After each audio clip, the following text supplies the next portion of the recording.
For those who may not know, my name is Mary Louise Helbig. I go by ML. I'm the Executive Director of ITEN, and we are a nonprofit that has been helping tech startups since 2008. We've worked with over 1,300 tech startups, helping them from idea stage through prototype, market entry, growth and scaling. So really our goal is to provide entrepreneur education and support services to help entrepreneurs launch successful new tech ventures. So fun work that we do. We love our work. We love our community, and we welcome you and thank you for joining us today. So today, in honor of National Women's History Month, we are going to talk with one of our female founders, Victoria Swamidass, about her journey. So I have on my Ruth Bader Ginsburg socks, and I am very excited to and delighted to have Victoria here with us today. You know, when we think about National Women's History Month, I feel like every day in my job at ITEN, I'm working with women that are making history and are going to be some of our greatest leaders in business and industry and just in life in general. So I'm very happy for those of you who don't know Victoria to introduce you to Victoria today. She is going to be one of our history makers, I'm certain. Victoria is an MBA, CEO, and the founder of PlatformSTL. She is a proven product launcher, leading growth into healthcare technology for 15 years. And you might say 15 years, but you know, health tech is one of our young burgeoning industries. And there's tremendous opportunity there. So she founded PlatformSTL to develop emerging science into market-ready products. So welcome to all of you, and welcome to Victoria. And what I'm going to do is let Victoria tell you about her background and her professional journey. We're going to start off just talking conversationally today for about maybe 15 or 20 minutes about Victoria and her journey. And then we will allow you to ask questions, and we'll ask that you put your questions in the chat so that we can address them in an orderly manner, because when the room gets very crowded, you know, it's kind of hard to manage that. So as we talk, feel free to enter questions as you think of them in the chat. But with that, welcome, Victoria. And if you would, how about you telling us a little bit about you and your professional journey before we dive into the business side of things? All right. Well, thanks so much, Amel, and thanks for having me. So yeah, 15 years sounds like a lot when I think about it. But, you know, I really got my start straight out of college in marketing and sales. So I was actually writing RFPs. One of my undergraduate degrees was in communication. I really didn't know anything about business. And I, you know, landed a first job out of college and went right in and started writing RFPs. Little did I know that experience would actually pull a lot of things together for me down the road. So I wrote RFPs for about 5 or 6 years for Express Scripts. And during that time, I went to night school, got my MBA from Webster University, and then started looking around for my next career and ended up doing it at Express Scripts, but advanced along and moved into product development and got to do some really cool things for a big company that was doing some great things in the area and nationally. Learned a ton, got to lead some huge projects. The role of a product manager, for anybody who might have had that role in a large company, it feels a tiny bit like being a CEO in a gigantic company, because you're kind of responsible for a lot of different things, but you're also part of that bureaucracy and you're part of, you know, red tape, but you also have the support of dozens of people and resources. So, you know, it was really neat in my time at Express Scripts. I did a lot with patient and physician engagement, you know, saved millions for the healthcare system. And it was neat to make that big impact. But after a while, I was thinking about, well, what's my next promotion and my next promotion? And I was considering moves within the company in corporate America. And I was looking around at some of my other options, and I did some networking. I it will be hard for me to not talk about networking like 20 times when I talk about my journey, because it's really just been so critical. But I did a lot of networking, and I figured out, what's going to be my next step. I was interested in entrepreneurship. I really didn't know very much about it. I, in fact, didn't even know that I would be a good candidate for entrepreneurship, but I started networking and figuring out, what do I want to do next? And I became aware of an opportunity, and it was enticing enough that I actually left that corporate sweet desk job. It was a pretty good gig. It was a little hard to leave that. But I did. I found something that I thought was interesting enough, was exciting enough, and was going to teach me a ton. So I found out that in the St. Louis area, there is a demand for people like me. You won't find a job posting necessarily for it, but there's a demand for business people, for people who are ready to partner with inventors, with other founders who have ideas. I don't really think of myself as an idea person, more an executor. Not that I don't have a lot of opinions. I certainly do. But, I met some inventors who needed a business partner. I had dozens and dozens of coffee dates, and heard a lot of really great ideas, and ended up finding several great partnerships. So you've got me already thinking about many questions. So before we dive in too far too fast, how about tell everyone a little bit about PlatformSTL, so they know about that business concept, or that business you launched. All right, so PlatformSTL launched in 2017, and we build tools for clinicians, advanced software tools. Everything in our portfolio is designed for a clinician. So for example, we have a tool called Stega for occupational therapists. It's a handwriting app that lets an occupational therapist assess a child's handwriting, their fine motor skills, and determine whether or not that child could benefit from occupational therapy support for their fine motor skills. So PlatformSTL is really about bringing emerging science out of an academic environment where it can really only have a limited capacity and into a clinical setting. So we partner with inventors who have developed emerging science. In many cases, they've already published on it. They have some neat data, but they don't have something that's really ready for a clinic, that really has a nice UI or usability or is deployable and scalable. And that's really what PlatformSTL does. So we build those advanced tools and we package it and prepare it for market. So now I want to go back to a couple of things you said when you were talking, and you mentioned the fact that you're not the idea person. You're the executor, the business operational, functional person behind that.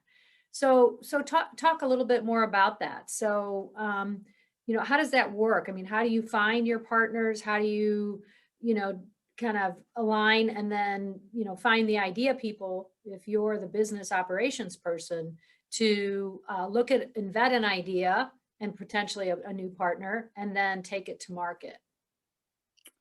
Yeah, so when I first started on my entrepreneurship journey, like I said, I had dozens of coffee dates, but half the struggle was probably getting those introductions. So I was really fortunate to be offered a part-time position at the Scandalaris Center for Entrepreneurship at Washington University. So that was a great opportunity for me to start to get in the mix. So I imagine most of you listening are already kind of part of this entrepreneurship world. I don't think I'd even been to a venture cafe at that point. I was just pretty new. I didn't really know anybody. So that was a great opportunity for me to start contributing, hearing some ideas, help out there in a part-time capacity while I was making some great connections and, figuring out what I wanted to do long-term. So that was, kind of a personal part of my journey that ended up being great. And so through that, I did have a number of connections that I was able to make to especially inventors in the Washington University and also the SLU ecosystem. So at some point, it's just asking around, and even outside of the university, who do you know who might be interested in a business partner? These are some of the skills that I have, Right. And hearing a lot of good ideas, hearing some bad ideas, hearing some ideas that I thought are really cool, but I wouldn't even know how to contribute to. And then hearing some that are like, oh, that makes sense. Wow, a handwriting app, that has a really obvious use case. Like, it really makes sense to me that children don't currently have, an automatic assessment of handwriting. It's really cumbersome. There's a clear market need. Everybody loves kids. This sounds great. Maybe not everybody, but I do. I heard a few ideas that sounded really interesting and compelling, and started pursuing some of those. A few of them failed. I probably would have just been happy with one technology making some traction. But in our case, we actually had 4 make some pretty significant traction. And so that kickstarted my company into becoming kind of a portfolio healthcare technology company. I think something you said that's really important is you said to get in the mix. And while you had the opportunity at Scandalera Center, those opportunities don't necessarily come along every day. But I think getting in the mix can be accomplished in many different ways. It's really, as you said, getting involved in the ecosystem and coming to events and meeting people, and then just really classic networking is finding in your case, finding the idea people in the space that you are interested and comfortable in, which is health tech. And then letting the relationships develop from there. Is that kind of a reasonable assessment of what people can do?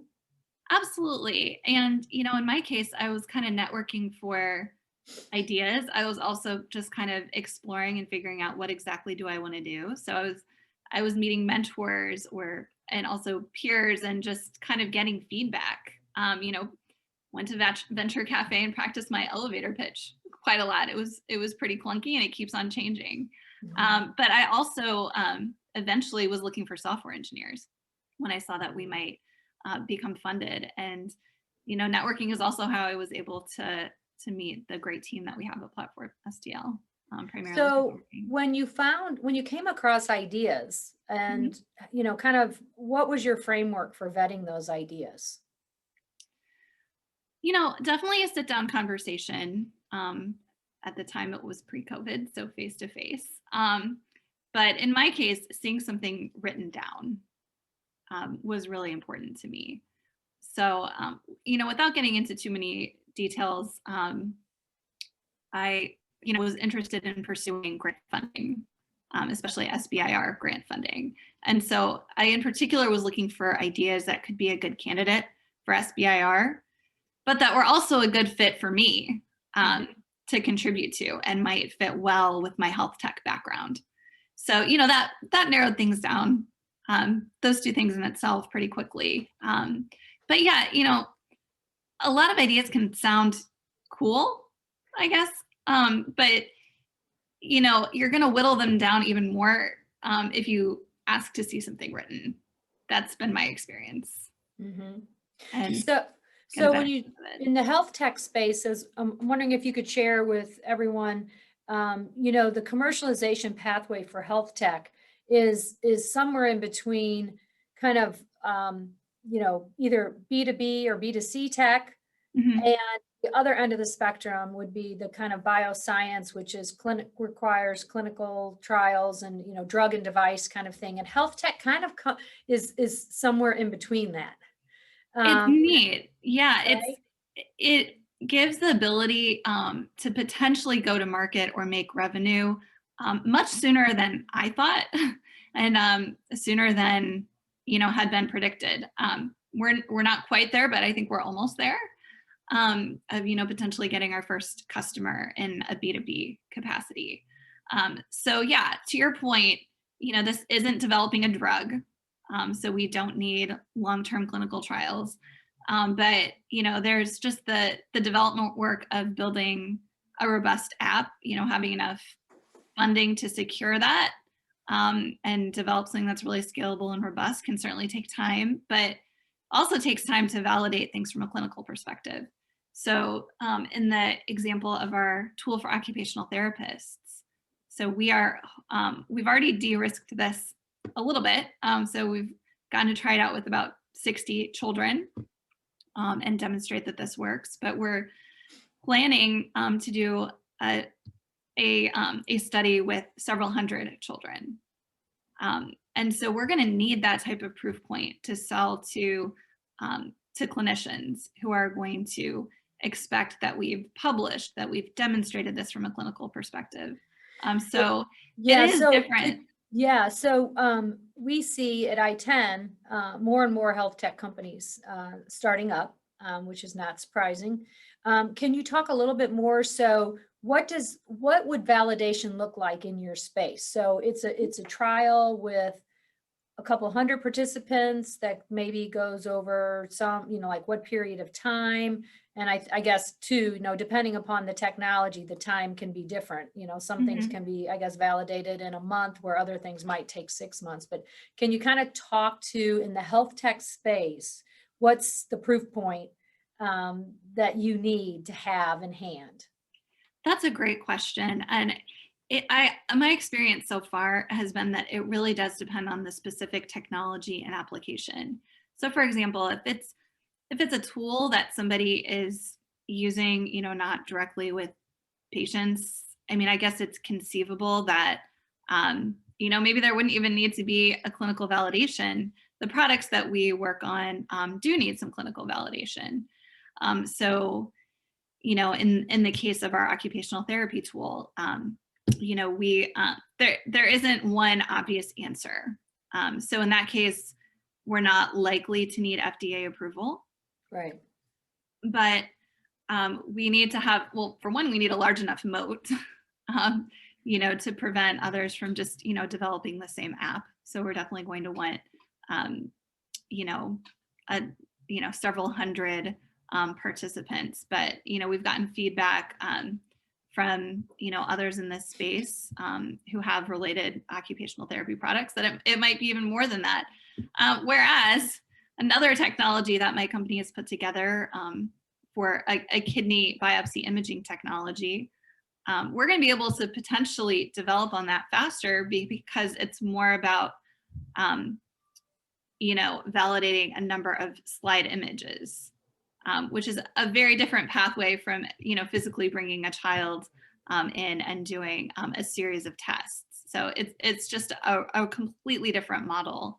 But I think that where you want to look for that is, what is the use case? Who is the customer? And, what is their bar going to be? Is it something that needs FDA approval? Or, what are you going to need to really convince that, and sometimes maybe it's just customer validation.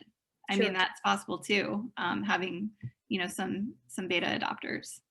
Well, and you also talked about funding and grant funding. And again, in the health tech space, your pathways to funding, there's some different opportunities that are presented to you. Could you talk a little bit about your grant process and approach? Absolutely. So I did find out, pretty early on in my entrepreneurship journey about SBIR grants. And I thought that, sounded like a great idea. I mean, there's free money, right? I mean, I still think that they're a great idea, but, I have learned a few things. I've applied for a lot of grants, actually. I don't know if I want to say how many I've applied for, but I've gotten turned down for a lot of them. But then, eventually I started to win some. But that's not uncommon for anyone, us included, Yeah. So, I mean, it's part of the process. It is more work than I could have imagined. And what's fascinating is the more I know about them, the more work I've learned is involved, because now that I know more about what is looked for and what is possible to put into your grant, the grants that I've done more recently, I put even more work into than the ones I did initially. I just was missing stuff I didn't even know I was supposed to do. Yeah. But a few things about grants. I think that it should be a part of a funding strategy for more companies than it currently is. It shouldn't be the only funding strategy, but it should be part of a funding strategy. And it's some great non-dilutive funding. There's, billions that is given out for health tech companies. We have several universities in town that are natural partners, especially in health tech. I would look at WashU and SLU. There's something in it for faculty members as well with one of these grants, because it can actually bring some grant funding to their research lab. If you're able to find a collaborator where it fits, it might serve your needs while it's serving their needs. But yeah, and there are some wonderful resources in town too, between BioGenerator and ITEN, and helping to improve the quality of your grants and just learn a ton. And I'm sure there are other resources than that too, but those are two that I've utilized a lot. Well, good. Glad to hear it. That's what we're here for. No, but I think your point about sources of funding and understanding what your options are, and and also not kind of putting all of your eggs in one basket and just kind of going after one thing, because you never know that if you're going to get it, regardless of what type of funding it is. But it's really important for entrepreneurs to understand whether it's an investor or it's a grant or a bank loan, everyone has their criteria. Right. And before you spend a whole lot of time and effort, it's really important to do the research and understand what the criteria is for evaluation, what the objectives are for the organization or agency that's offering the funding. And then also, what is the criteria and what's the evaluation going to be based on? Because not all sources of funding are appropriate for every business. And that's another important business strategy that I think a lot of times early stage companies and entrepreneurs don't understand. It's not just a free for all, and it's not a good use of their time either. So doing the research up front and understanding that it is really going to pay off in the end. Definitely. What as you have been on this journey now for several years, what was the most surprising thing you learned about the entrepreneurial journey, or about yourself in the journey? Anything. What was your biggest kind of surprise? I don't know if I could pick just one, but one that jumps out to me is that I'm needed. I think people like me are needed. I was a senior manager at Express Scripts. I'm sure I was appreciated there, and I did some really cool things. But I don't think I fully appreciated until I was on the outside of the organization, when I would kind of, just kind of drop what my experience was. I got a lot of, oh, wow, reactions. I didn't have any questions about my cred for being able to do business, anything related to business. Nobody seemed to really question that. And,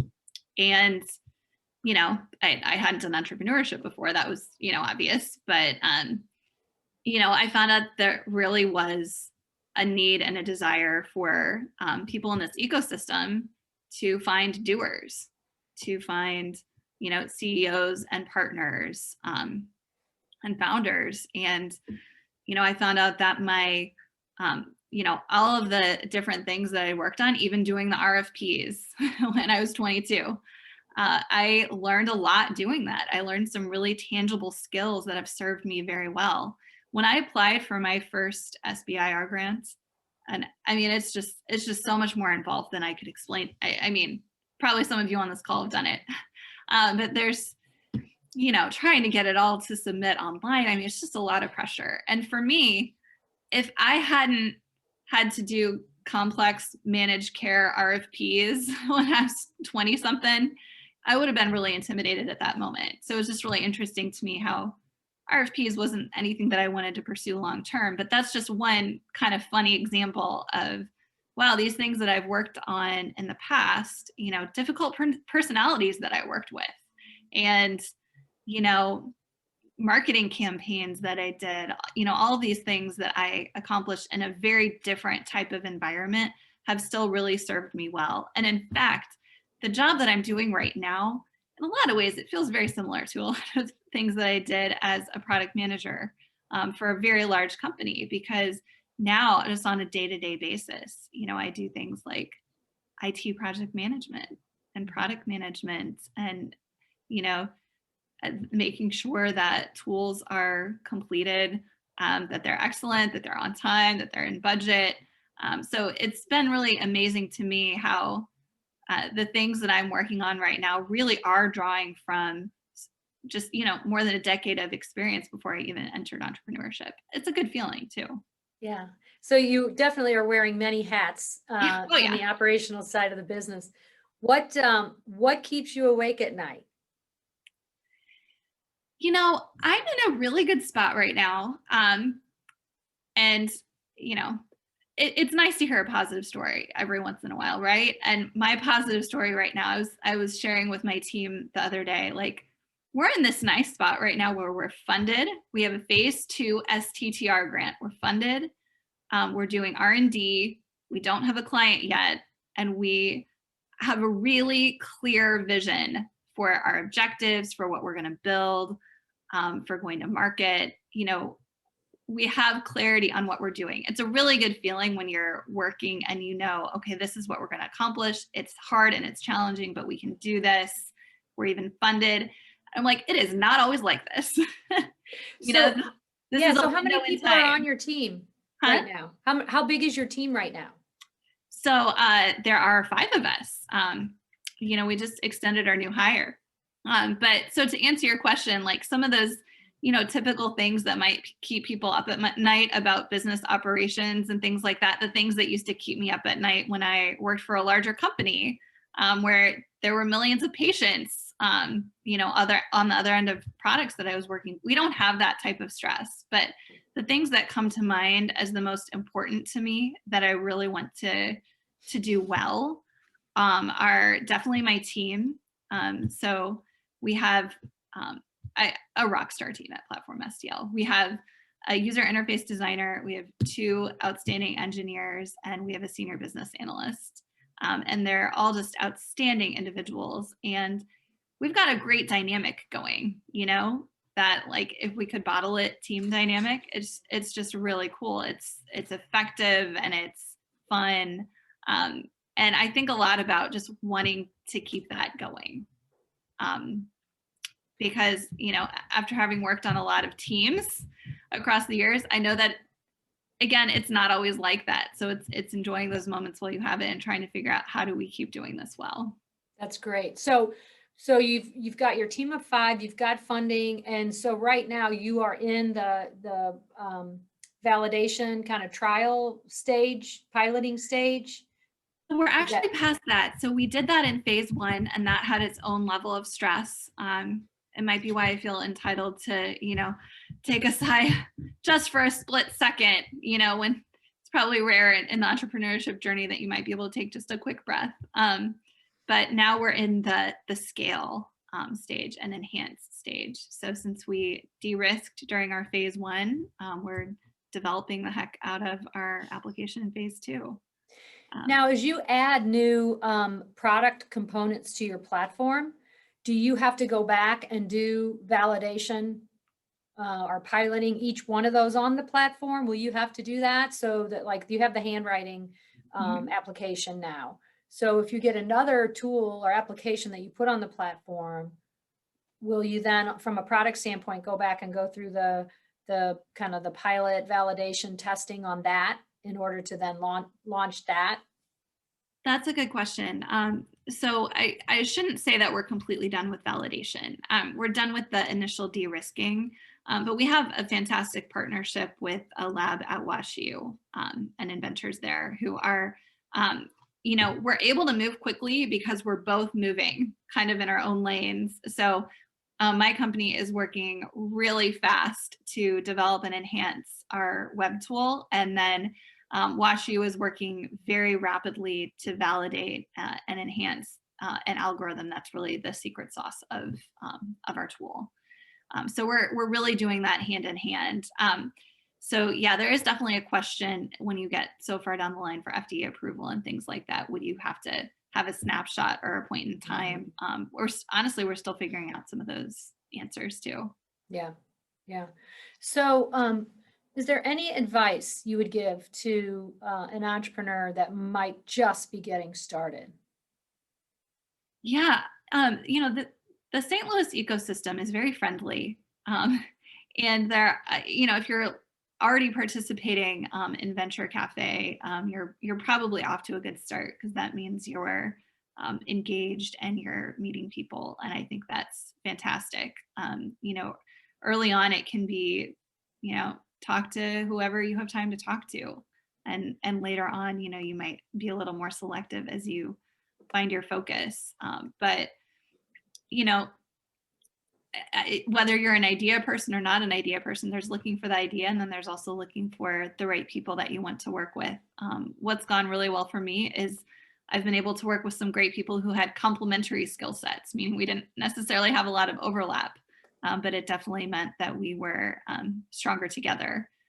So I'm also really not afraid to ask for help and figure out, you know, mentors and consultants where I need it. Certainly ITEN and other mentors have been really important for where PlatformSTL is today. Great. Well, happy to help, and happy to help any other tech entrepreneurs that are out there. You can visit our website at itenstl.org. We'll put that in the chat for you. And speaking of the chat, don't forget, if you have questions for Victoria, to please go ahead and enter them so we can answer any questions you might have of her. And Victoria, what is it that our community can do? Thank you for being here today with us. What is it our community can do to help you?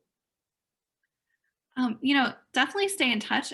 I still, you know, appreciate networking. If you think that you're in the health tech space, you know, I'd be happy to, you know, be connected with you. You know, beyond that, it's great to be known. You know, we're not a company who does, you know, a lot of marketing outreach and getting our name out there. So it's definitely appreciated, you know, to remember who we are and that we're, you know, a new leader in healthcare technology in the area. That's really appreciated. And, you know, if you think there's anything I can help you with, I'd be happy to chat.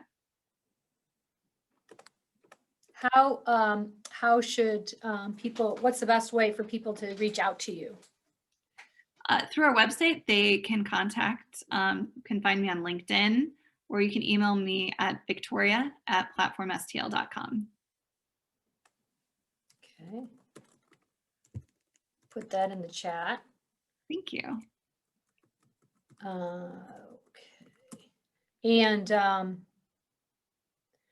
we've got a question. So what applications are you seeking to advance with collaborators? Yeah, right now, I don't know if I need a lot more in terms of collaborators. I'm not sure if that's the exact question, but I think that's Ed. Ed, if you can unmute yourself, why don't you go ahead and do that, and then we can get a little more clarity to make sure we can answer your question. So maybe what I'm asking is, what clinical applications are you looking at so that if someone were interested in working with you, you know, it would give them an idea that they might be the appropriate person? Great, thank you. So in addition to our handwriting tool for occupational therapists, we are developing 2 transplant tools.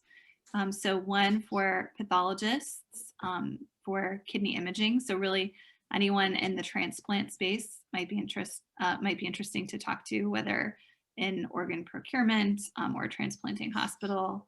And certainly it's always very beneficial to do customer discovery and do that continually and try to figure out better how we can serve our end customers.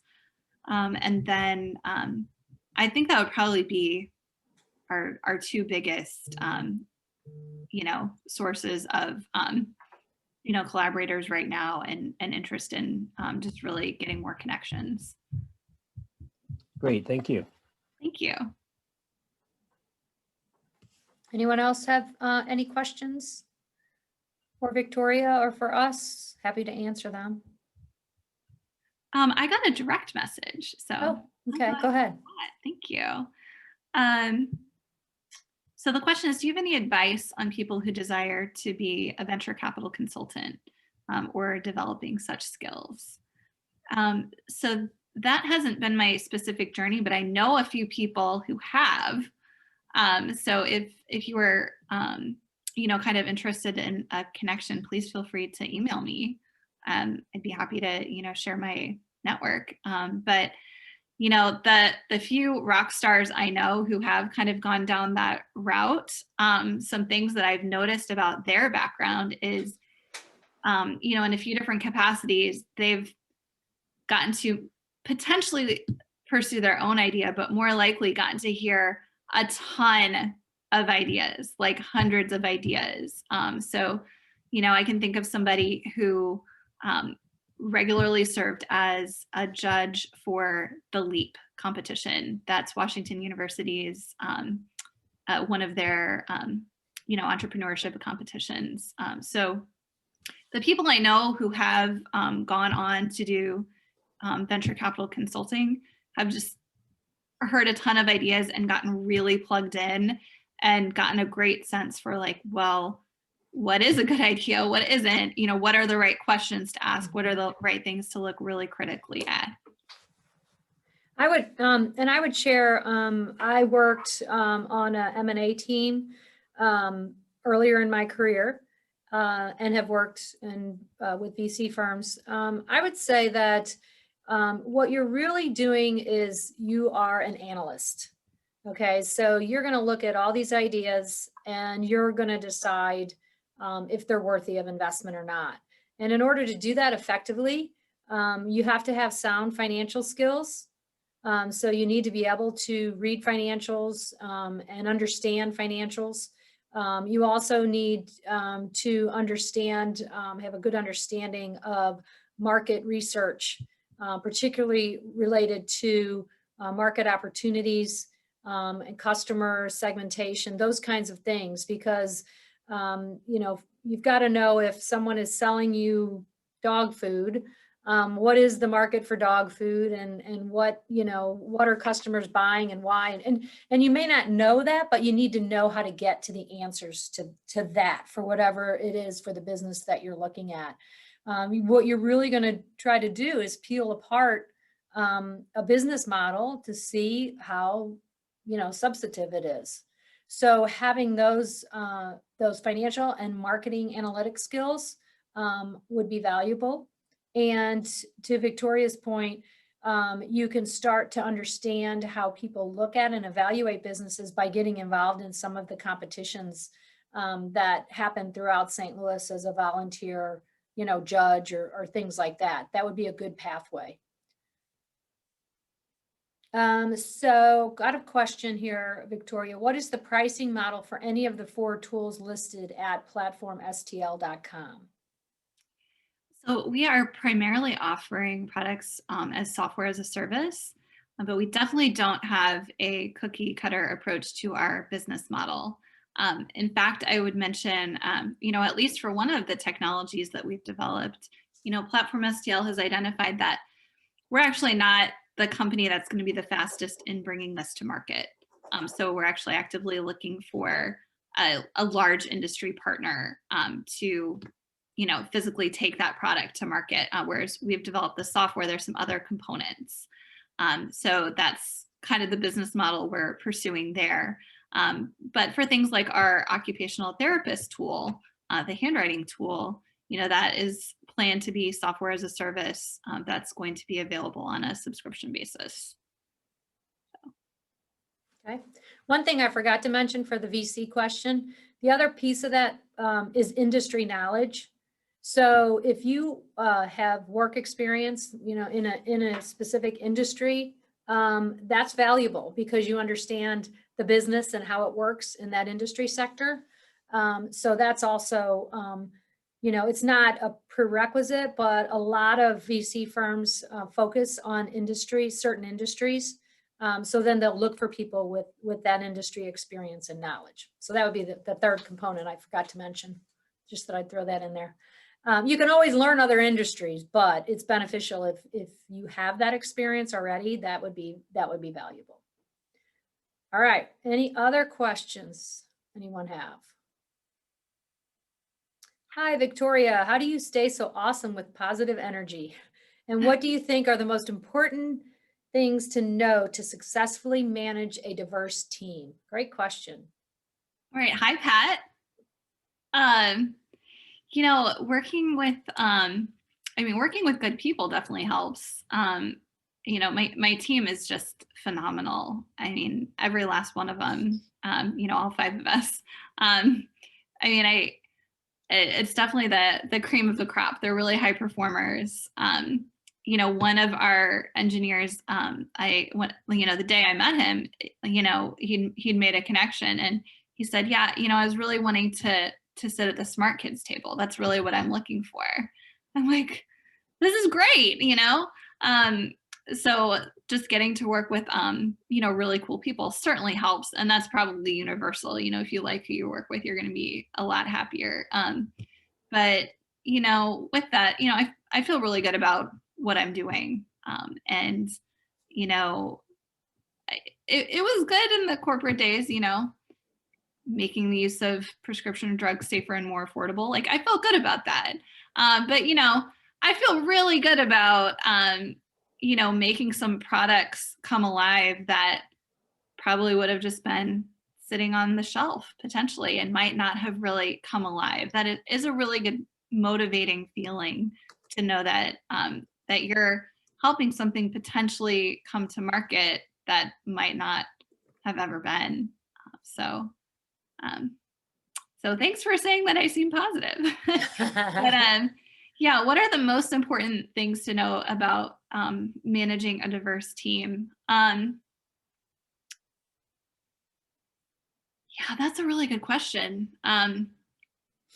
You know, for us during a pandemic, you know, I've noticed that what has helped our team, at least in my opinion, is that what was kind of a regular touch base meeting, we almost have turned it into a team building meeting. I mean, we do the touch base, you know, like the status on everything, but we take the time to connect and to, you know, vent and to, you know, talk about fun things. You know, last week, my team, we had just the best conversation. I tried to like be cute and have a little icebreaker, and they went in a very unexpected direction of just like sharing things that they've been working on in their spare time. We found out that one of our engineers has drawn art for comic books and is really talented at that. And, you know, if we didn't take the time to just sit back and ask, you know, what is everyone working on, we just wouldn't have the same level of engagement and understanding of, you know, the unique lives that people have outside of work. And I do think that helps us work better and be happier about our work, which, you know, helps with a wide number of things, enjoying your work, and, you know, helps with retention too, and all of that. You know, it's just great to have a team that enjoys working together. And, you know, especially during challenging times for this pandemic, you know, everyone on my team, we all have small kids. All of them have been impacted by school closings. And, you know, being able to talk about that, you know, together and know that we have the support of everybody has really, I think it's meant a lot to me. I think it's meant a lot to the team. We certainly are still high performing. We're getting a lot done. You know, we try to not have meetings that we don't need, but I think we need that meeting. We probably, if someone has it, we probably have time for one more question. And Victoria, I think your point is really important about, the startup environment is very demanding. It's very fast paced, can be very hectic. And when we layer our COVID situation on top of that, we often and can easily forget that we need to slow down, and we need to take a breath and maybe talk about, silly or unrelated business topics, to make those connections, to learn about each other and give each other a little bit of breathing room. Because, with virtual meetings being part of all of our life today, I don't know about all of you, but I'm very overly scheduled. And so just slowing down a little bit can be really important, and much needed by everyone. And so we've got one more question from Pat. Do you think there is room for more people doing what you do in St. Louis? And what is needed to make that happen? I love this question. Yes, I definitely do. Even just, we talked a little bit about grant funding. It made me aware of the need that there is for businesses to partner with the university. And there are other towns like Boston and San Francisco where that happens a lot. It doesn't happen quite as much in St. Louis. And I would love to see more businesses do things like partner with the university, add, grants to their strategy and long-term funding as, even a way to, potentially broaden, what they're working on. But, if anybody is listening and is kind of thinking of as an individual entrepreneur rather than, as a business mentality, yeah, I absolutely think that there is a need for people with a business background or business interest who would like to put some, skin in the game and figure some things out, and, be a partner, or, start your own business. I have turned people away because I have too much on my plate. I've literally had professors come to me. I'm thinking of one in particular where he said, will you please help me and partner with me? Because otherwise I just don't think this is going to happen. And I wish that I knew of other entrepreneurs I could call who might be interested in doing something like that. So I really do think that there are opportunities and a need. And if you hang around, you will probably come across some of those needs. All right. Well, thank you, Victoria. I think we're up on our time limit here. The next group's going to be coming in right behind us. We very much appreciate you sharing your story and journey with us, and I found it very interesting and helpful. I'm sure everyone else did. So happy National Women's Month. Congratulations to you, Victoria. Go out and keep making history for us. And everyone take care and stay well. And have a great afternoon.